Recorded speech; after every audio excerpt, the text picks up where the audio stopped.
Tu es digne, le Dieu du ciel. Tu es digne, le Seigneur des seigneurs. Tu es digne, Seigneur Jésus. Tu es digne d'être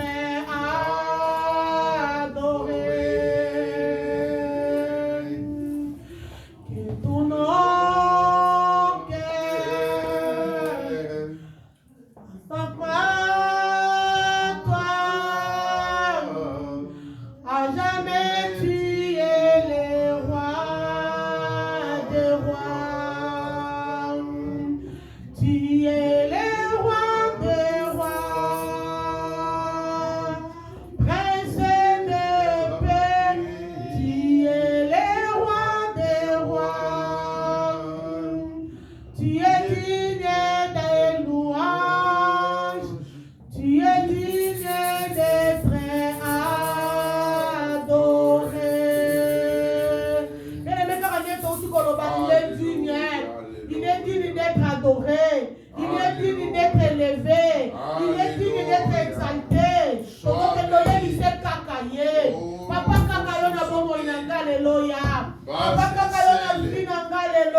mission mondiale Rehoboth ba ete nzamba tambuza biso Rehoboth Angola Rehoboth Paris Rehoboth Congo na basali na nzambe tango tozolo ba Rehoboth Congo tozomona pasteur Dieu tango tozolo ba Rehoboth Angola tozomona pasteur Paulo tango tozomona Rehoboth Angola tozomona basali nyonso baza pasteur Serge pasteur Ridani na mon prophète Sigideli na basali nyonso na kata Rehoboth toyebi nzamba pesa biso bonne santé parce que nzamba malade kokakosa musana yete apesa biso makasi apesa biso bolingo atondisa biso na bokongo afin que tosala musana na kimia tobona kombo na Yesu alleluya papa yo na kolo mission papa yo pesa mission ya na provision namoni yo pesa sokolo Yesu ozalaki na 72 otikalaki na 12 opesaki makoki papa yo opesaka mission opesaki nguya opesi na mission obiaka na kapasite Seigneur tondisa biso na kapasite biso na kombo na yo yawe tikaki nyonso tokosala tata toye na sena moyo oyo tata tokosala Rehoboth kumisa yo nyonso tokosala Rehoboth kumisa yo papa tomemi et c'est toi qui as dit que des portes de séjour des mots tata eza na bokokite toyebi tata satana aza na bokokite tata mpona komema kufa mais Mais toye kobondela tata pona kondima na biso. Toye kobondela tata pona kondima na biso. Et le Saint-Esprit tata, et le Saint-Esprit paix a comblé basali na yo, baumbo na yo, baservante na yo, nyoko tata. Oyo yo bengi pona kosalela yo, kati na lisanga yo ya reboti Seigneur. Obondeli yo tata, oye kosiplie yo. Olobaki kino molimo mosantu akoya, ya kosunga, ya kolakisa. Tata tozana posa tolakisa mena yo, tozana posa toyoka yo, tozana posa na yo tata. Bamba te soko yo kotamboliso kokaba tata. Tokosala volonté na yo, tokosala eza volonté na yo tata. Yango tokondeli yo tata, ombre basali na yo tata. Et ta présence na yo ezala permanent tata. Na vie ya baumbo na yo tata, na bavi ya baumbo na yo tata. Tango nyonso bakotelema tata, Nzambe ya mawa, Nzambe ya mawa, nakondeli yo tata. Papa keta miséricorde na yo, keta miséricorde na yo tata, keta miséricorde faveur na yo tata. Yawe likolo ya ba oyo ya yo Seigneur. Gloria. Kumama kolo Yesu kumama, kumama mopesi na kina, kumama na yo. Kumama kolo Yesu kumama na yo, Yahweh kolo Nzambe. Oh papa yo bateli biso topesa yo, kumama bobele motema topesi na yo, kumama na yo. Kolo Yesu kumama, kumama mwana na Nzambe kumama. Obisa tatiki manda kutoye koluka yo, tala mitema yo kangola kana kumama na yo. Kolo Yesu kumama, kumama mwana na Nzambe kumama. Yo kumama, kumama lelo yo kumama. Papa yo kumama yo haleluya. Kaka neto lobia kumama toke no kumisa. Haleluya. Toke no tikele kilta lelo. Loba kilta lelo yonde sala. Toyoka lolenge na toyoka te. Yonde sala. Katera leo na maboko na Nzambe. Haleluya. Nzambe akene ko utiliser puissance. Aloba lolenge na no aloba te pa lelo ke kitobole ya haleluya. Tata epai na yo. Koloto songisi mokolo ya lelo. Kabi koyanga na biso na maboko na yo. Uyebi eto sana biso. Uyebi eto sana biso tata. Yango tokondeli yo tata. Uyeko suplie yo. Uyebi ketango totikaka tolobaka yo sala. Uyebi ketango basapando na kabokaba kakolingi koloba tokokite. Zambo ya koki na mayangani ya lelo ezali yo. Mokonzo ya bongi na yo ezali yo. Yango toye kokondela yo. Na mayangani ya lelo. Saint-Esprit, glorifie le nom de notre Seigneur Jésus. Et pour ezala pona gloire à notre Seigneur. Tout ce que nous allons faire, nous allons attendre. Seigneur, rentre tes saintes mains. Saint-Esprit soit avec Jésus. Éternel, merci parce que yo Nzambe. Papa yo vandi bisika bileki na kembo neto ama. Papa merci parce que yo bandaki na biso lokola alpha. Seigneur na kati yo kozala Emmanuel. Na ebie tokosuka wana tokosuka na biso lokolo omega. Éternel, merci pour la première partie na biso. Parce que ma conviction bisanga nyonso koleka lilo wana kosikala. Papa komi konga toliki toyoka yo. Seigneur na pekisi nyonso yaka koyiba efata ka ba pensées à la l'essence de faire. Tika te makila na yo est protégé. biso. Rendre biso invisible dans le monde des ténèbres. Aoyo nyonso bademo mike bakoya po bakoya poursuite la kokoyimo tolingi tozwa. Kolokutana bango. Tolingi toyoka yo Yahweh. Osali na yo yo utilize ye. Aloba ndenge nano aloba te. Ate yo lobile reveni. Muta kote alisumu ningane mutu te. Na yo moko papoko lobela biso. Oyeba kismena lelo. Oyeba kidimasha lelo. Totomboli yoko yo zanzabe.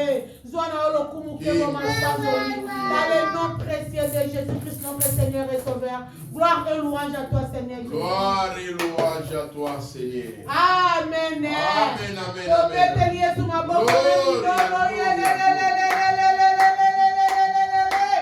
Laissez-moi Zali. Amen. Laissez-moi Zali. Amen. Soki ezali tangu tozobenga Pasteur Serge. Yenda zalaki molobeli munoko papa lingaki alobela biso lelo.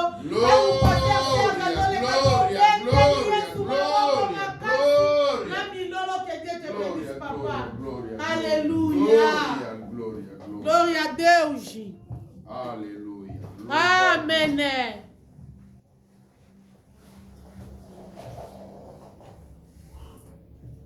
Amen. Amen. Oh, Yozali Nzambe.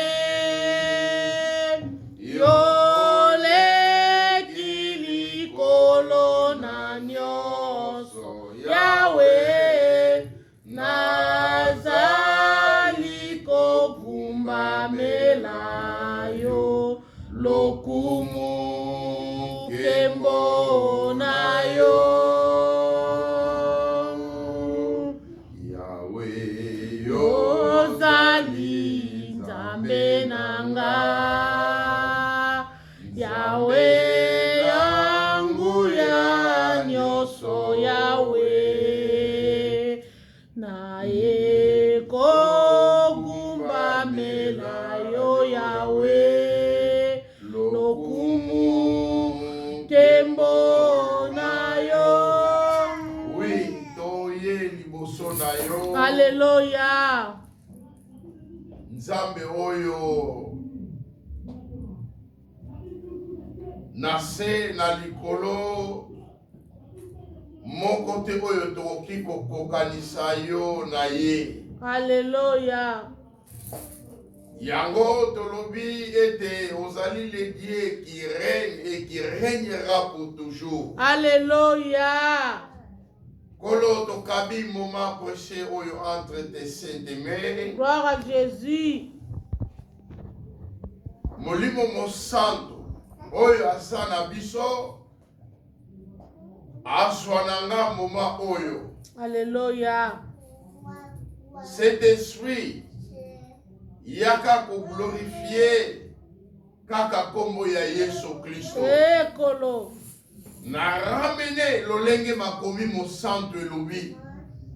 Tout penser na captivité ya obéissance ya saint nom ya kombo ya Yesu Kristo. Alléluia. Résister nguya nyonso a Satan. Po eza na bokonzi te.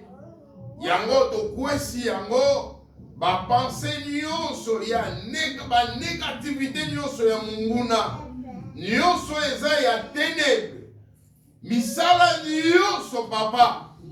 Topesi yango espace te kati na oyo esika na kombo na Yesu. Au nom de Jésus-Christ, notre Seigneur et Sauveur.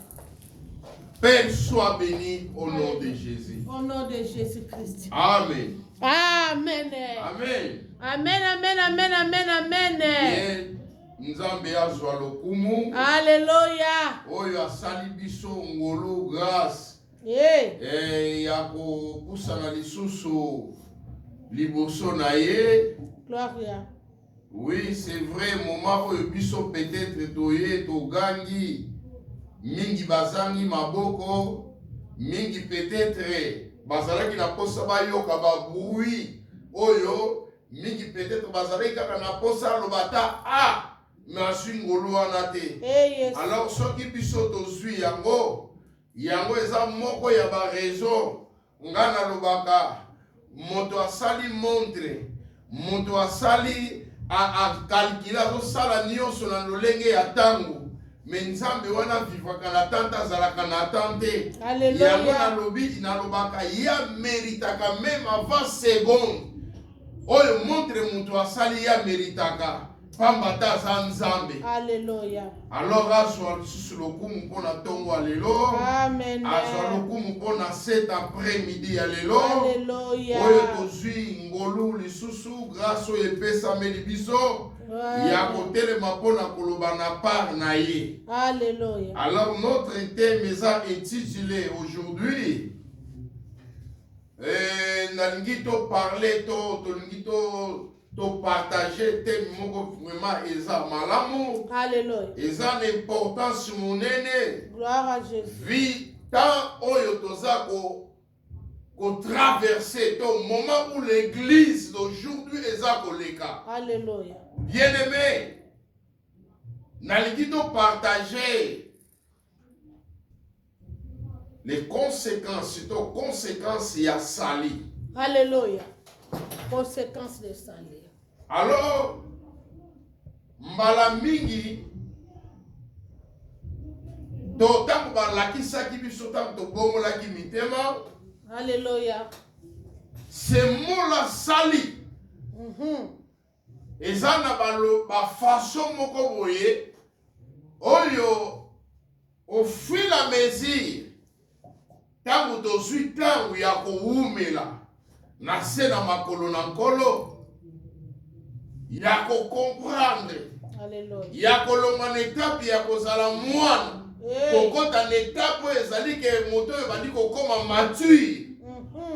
Alors toye comprendre na lisungi na nzela molimo mosanto ke ce mot-là lolengo tozali kokanisa kopense na yango quand on était des enfants yango te eza lelo. Alors eza moko oyo c'est pour cela bato bazolinga ba changer toto ni tokola to mona qu'on dirait évangile yango changer. Non, évangile est changé te. Amen.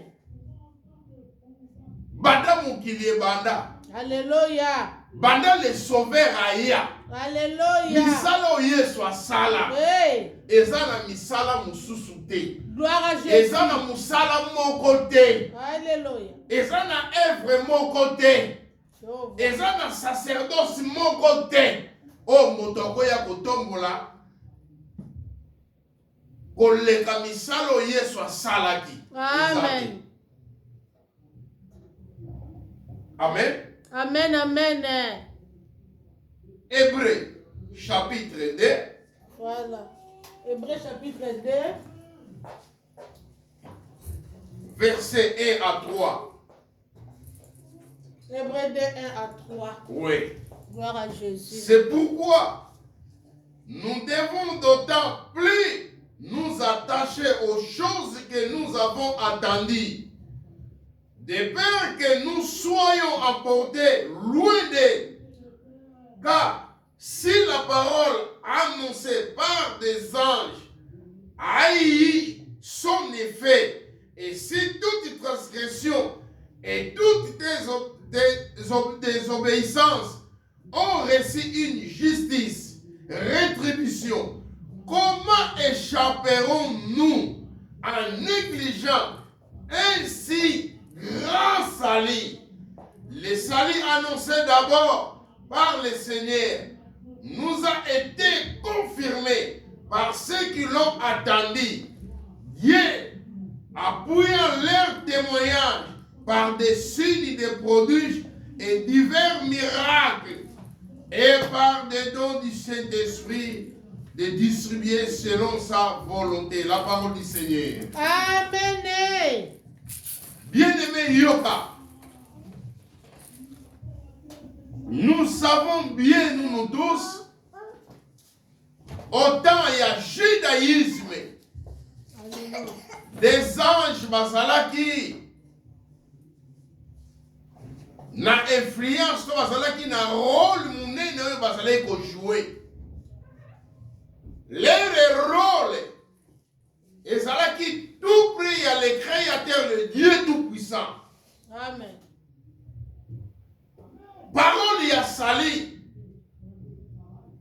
Nos ancêtres, parce qu'ils m'ont peut-être Nanzela Naba Angelou, beaucoup de gens que l'Éternel Dieu l'a suscité pour parler, prêcher toujours. Na oezala qui sali. Alors, mokomi un livre hébreu ailleurs koloba. Comment tu ko négliger? Et là on a sepelaka na teste oyo, mokomi hébreu komi malama lobi comment tu ko négliger un si grand sali. Parler même qui va penser dans la ya ko comprendre que sali. Et ça là qui auparavant le lingo de bataille qui veut comprendre sali. Amen. À partir de ce chapitre, j'ai compris.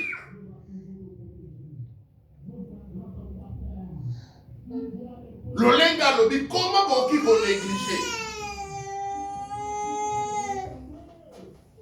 Et si grand sali. Et si grand sali, mokomi ebra lobi, toyokaki, banosaki, comme notre apôtre Jean a commis la pépitre né à Jean. Alobi oyo toyokaki, oyo tomonaki, oyo touchaki. Alors mokomi ebrepe asokoma yango. Parlant des places qui soit thème, comprendre que non, oh, Makambouye soit salarié des fois nous des chrétiens. C'est pour cela que nous avons réussi à nous saganate parce que il faut comprendre que message à sali qui est déformé en côté. Amen. Dès que ce qui est déformé en haut, alors nous avons déraillé automatiquement. Bien aimé, d'abord. Tant que comme il a son coloba était ainsi grand sali. Comment un chaperon? Nazonga qui pena kotanga malamu na bateste original na bandi kotanga. Na luki na yeba vrai sens to définition ya mo sali. Amen. Na ye komo na sali babengi yango sozo. Alléluia. Babengi yango sozo to babengi yango soteria. Alors, les deux on est même monde. Il dit qu'on va sauver, tous les sauver. Qui les délivre, les délivrera. Alors, quand les mêmes mots sozo, qui veut dire, nangono comme ça, babengi yango ezali délivrance, babengi yango ezali bénédiction. Babengi yango ezali santé, babengi yango ezali paix, babengi yango ezali joie, babengi yango ezali bonheur, babengi yango ezali prospérité. Amen. Alors, nous sommes wana yango eza kolobela sali. Alléluia. Mais par contre, quand on a tali, naye ko comprendre oh mais sali le lingo bisoto yebela ki yango on dirait te ka sali la tei na bengi bato yaka na niko yamba Yesu esili non bien aimé.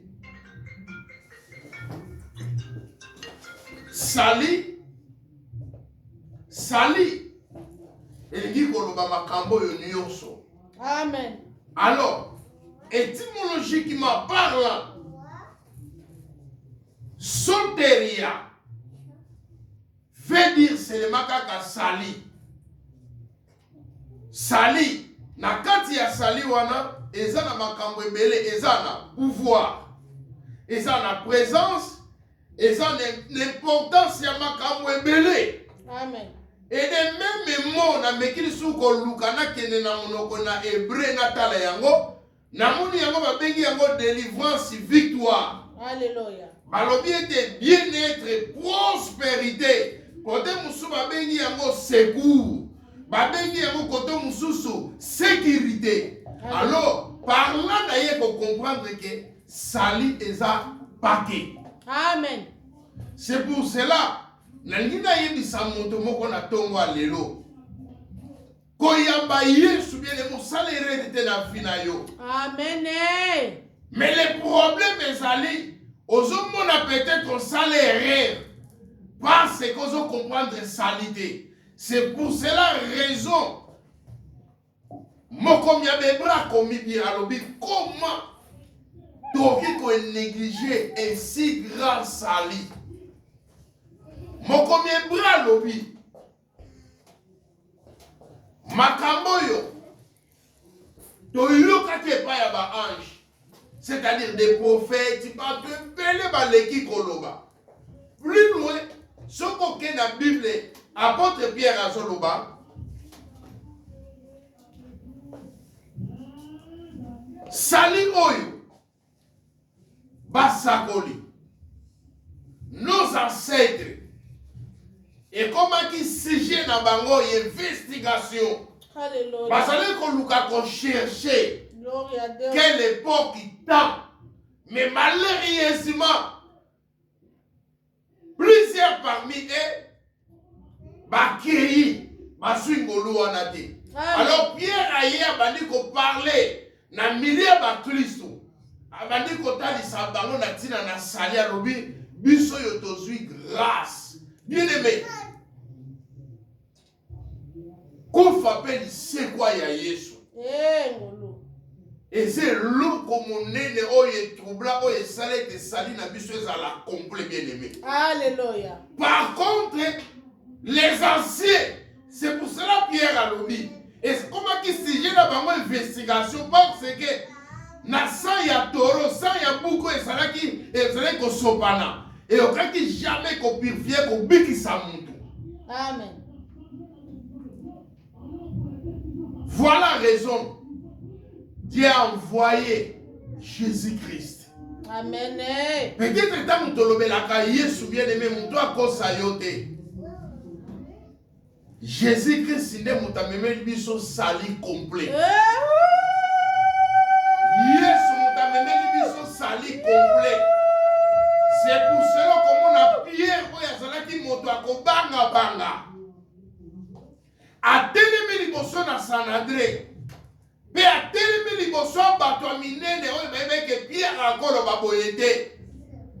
Ayebisi bango sali epesameli na kaka na kombo moko likolo na se eza na kombo moko te bien. Voilà raison na nina yebiso na tongo lelo ke kombo ya Yesu même na enfer bayokaka yango batosaka. Kombo ya Yesu eza esika te bien-aimé oyo kombo ya Yesu bato bazanga koyoka yango. Avance. Bien-aimé, où ezalaki sali? Alors, tant que tu as la conséquence c'est ça, nini? Conséquence, c'est ça suite qu'une action, un fait entraîner la cause. Et les conséquences, tobengi yango to synonyme nango ezali effet résultat to suite. Amen. Nalingi na loba boye conséquence eza suite ya action. C'est-à-dire action eloko nyonso eki kosalama. Eloko eyaka na sima oyo ememaka. Yango na baza kobenga conséquence. Amen. Yango moni na mokili eza na badage mingi bato musu baza koloba ke conséquence était ya kamalamu koleka était ya kamalamu koleka. Pourquoi? Mutu moko peut-être azala koyiba soki bakangi tant bakotia na prison alors conséquence na ye komi prison. Na prison mutu azalaka na liberté te. Dans la prison mutu a comme limité. Voilà, il y a une conséquence. Conséquence. Et ça, suite il y a une action. Alors, bien aimé, yokanga malam. Aujourd'hui, l'église, bisoto bengami pour prêcher la bonne nouvelle. Alléluia. Avance, papa. La bonne nouvelle, d'abord, Avance. ce qui est commis, mélanger dans le message sur la bonne nouvelle. Amen. Bien-aimé, yoka malam. Conséquence à sali. Tant que la conséquence à sali, bien-aimé, c'est ça que l'église, nous devons prêcher aux gens. Amen. To benganité pour te yabato, to tangela bato, to lobela bato. Non, bien-aimé. Nyoso oyo leka na aider. Nyoso esalamaki na aider sima ya shiti ya moto. C'est ça yamwana to bengi conséquence. Amen. Et ezalaki conséquence moko terrible. Pourquoi ezalaki conséquence moko terrible, bien-aimé?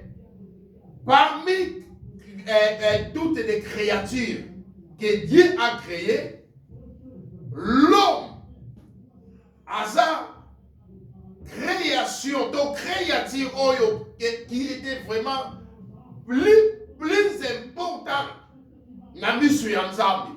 Amen. Vous allez voir si vous lisez vraiment bien les Écritures que quand Dieu a créé, même pendant que l'homme azalaki na makanisi na pensée ya Nzambe, pour que Dieu a l'obéi, faisons l'homme à notre image. Bible lobi, Nzambe, azwa, poussière ya mabele, a salamoto. Amen. Tango a formé, mabele ezalaki ekeko. Alors, souffle ya le tout-puissant. Tango a fulikati na moto, moto a commis être vivant. Alléluia. C'est-à-dire, ce qui fait que parmi ma créature, nous sommes en sala, l'homme est la créature, où il est important à mission ensemble. Gloire à Dieu. Voilà la raison. Tina, ya sali. Dieu t'a wakeli, maya keli biloko musu. D'abord, kutu banyama biloko musu son mutu. Oyo nzamba keli a pesi souffle intelligence qu'il a donné de nous. Biloko Dieu se dit qu'à libérer mais ça ne loko te nzamba sala na maboko na esoki moto te. Amen.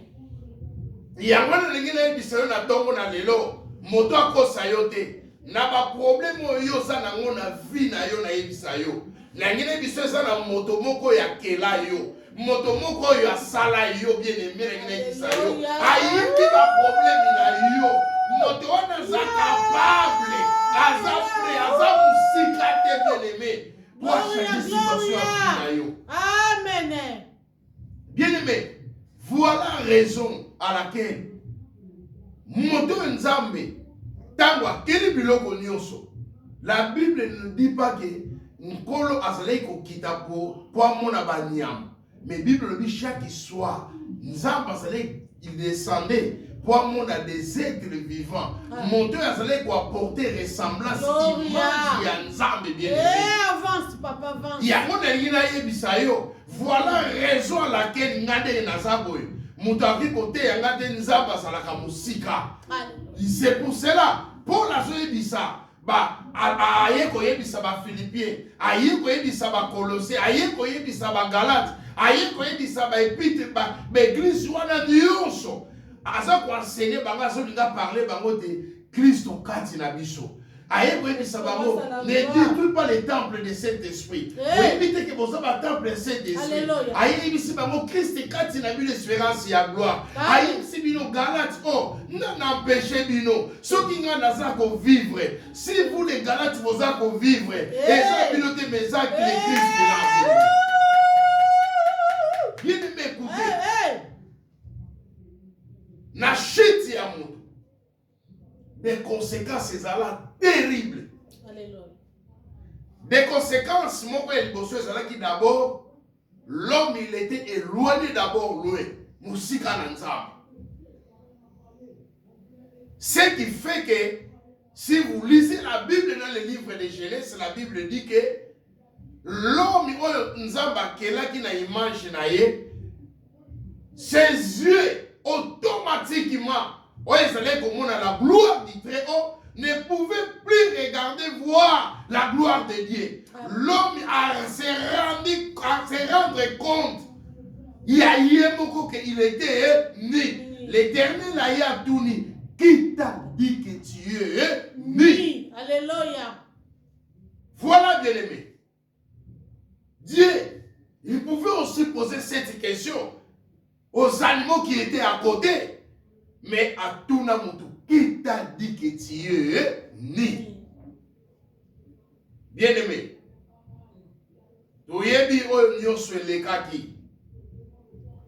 Conséquences qui terribles. Et dans la Bible dit que les épines étaient sorties même automatiquement. Motobachaki elibanda, motabali ko vivre vie oyo nyonso to eko ya na vie ya mutu. Mais malgré tout cela, bien aimé, comme l'homme azalaki créature oyo, parmi ma créature nzamba salaki, azalaki l'importance moko koleka. Dieu, il voulait toujours sauver l'homme. Amen. C'est que nous devons prêcher les lots dans nos églises et comme différents bien-aimés. Dans un salle à locola, comme si on dirait que deuxième Jésus, il soit koya, ceux qui comment, ceux qui non bien-aimés. Non, bien-aimé. Écoute-moi.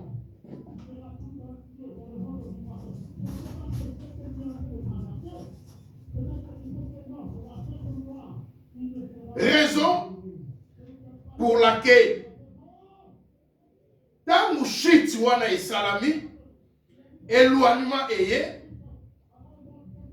nakati nede ezalaki lié l'endroit oyo nzambe taka zai kokita zai komona mutu. Alors Dieu l'avait mis tout ezalaki de l'autre côté ezalaki pour mutu a vivre vie en abondance. Amen. Dans moto alongo nango yango to bengi éloignement. Éloignement et même maladie et même makambo belé na vie ya moto. Amen. C'est pour cela si nous lisons dans l'ancienne alliance donc au monde a été ba sacrifice ezalaki ebele. Makambo nyonso c'était l'objectif moko but ezalaki moko. Ezalaki kaka ya ko ramener l'homme montoyo a bima ki liboso a perda ki gloire ya Nzambe puisse retrouver vraiment son état na ya liboso. Amen. C'est pour cela qu'on a ba prophète plusieurs personnes bayaki na ba forme na ba existence belle tout cela ezalaki kaka ba moyen oyo Nzambe azali koluka mutu akwa kozonga epai na ye. Amen. Bien-aimé, écoute-moi. Quelque part, même l'apôtre Pierre là, ailleurs bandi koyebisa ba chrétien na 1 Pierre 1:18, abandi koyebisa bango non de la vaine manière yaba ancêtre na bino yaba tata na bino ne bino bosomba maki. Alléluia. Bien abandi kolakisa banga lobi to somba mi na vaine manière wana te oyo tamu subino to kanise ko sala l'or l'argent non. Pierre abandi ko bemba banga lobi to somba mi na nzela ya makila ya Yesu. Voilà le problème de la son maintenant et fandi wana. Alléluia. Pourquoi Pierre a salé koloba? Bien aimé. Oyebi pendant que Pierre lui parlait ça, vous n'êtes pas acheté par des vaines manières le lengi bino boko penser que basobo somo qui na or na argent. Non. Pierre a sonné dans l'examen, non, il y a makila na Yesu Christo. Alléluia. Makila Yesu est sopanaki. Pierre a sonné dans l'examen, dans l'examen qui est là. omoni misala yesu asalaka na ekulusu misala ya ekulusu peut-être bino bazali kocomprendre te parce que dans l'ancienne alliance des gens quand on parle du rachat tomoni